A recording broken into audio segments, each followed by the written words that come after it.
Assalamualaikum Ustaz. Waalaikumsalam warahmatullahi. Jual kepuk ke apa tak? Oh, kita hari ni dah jual hari ni. Kita ngajar buat kepuk. Oh, khusus kepuk ah? Ya, khusus kepuk. Saya nak belajar boleh ke? Boleh. Awak nak belajar kepuk tadi kan? Ya. Pertama kali Ustaz ucapkan selamat datang ke Akademi Keropok. Akademi Keropok Terengganu. Pernah tak awak makan kepuk tiba-tiba terasa gatal? Pernah selalu kat tu. Tu kenapa Ustaz? Salah satu lagi, keropok tu awak rasa macam keras-keras kan? Tak apa nak gebu lah. Tak apa nak gebu kan? Jadi kita pakai tips dia ialah menggunakan ais. Ais. Masuklah dah kepuk Ya, lah. betul ni. Ya.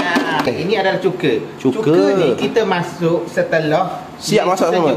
Air sejuk dah siap semua barang-barang. Baru kita campur. Kita bagi kaedah cold filling. Kenapa tu Ustaz? Kerana nak jaga kesihatan kita lah. Kalau cuka dipanaskan akan membahayakan kesihatan. Okey.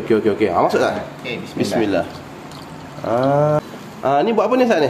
Kita dah proses nak timbang keropok. Timbang. Tadi lepas uli kita timbang. Kita terus timbang. Lepas tu nak menggontes kan? Ya. Jadi kalau kita timbang berat-berat rugilah kita. Dia ada ukuran ni. Berapa Ustaz? Kita buat kurang daripada 60 gram. Okay guys, hari ni kita berpeluang dapat merasa untuk menggetek kopok lekor duh sebelah. Katanya kopok ni duh dia memang lembek sikit dan dia rasa sejuk. Lembek Memang lembek. Okey, sini ya. Bismillahirrahmanirrahim. Gitu. Tak boleh paksa sangat dia lembek. Lembek sikit. Bang, boleh tanya sikit bang? Abang datang daripada mana bang? Datang dari Pasir Gudang, asal Terengganu. Asal Terengganu. So hari ni belajar kopok lekor tak satu bang. Rasa-rasanya berbaloi tak bang dengan ilmu dan value yang dapat dengan harga yang kita bayar? Apa yang saya dapat, apa yang saya belajar ini memang hati ya. Banyak rahsia bang. Ada rahsia.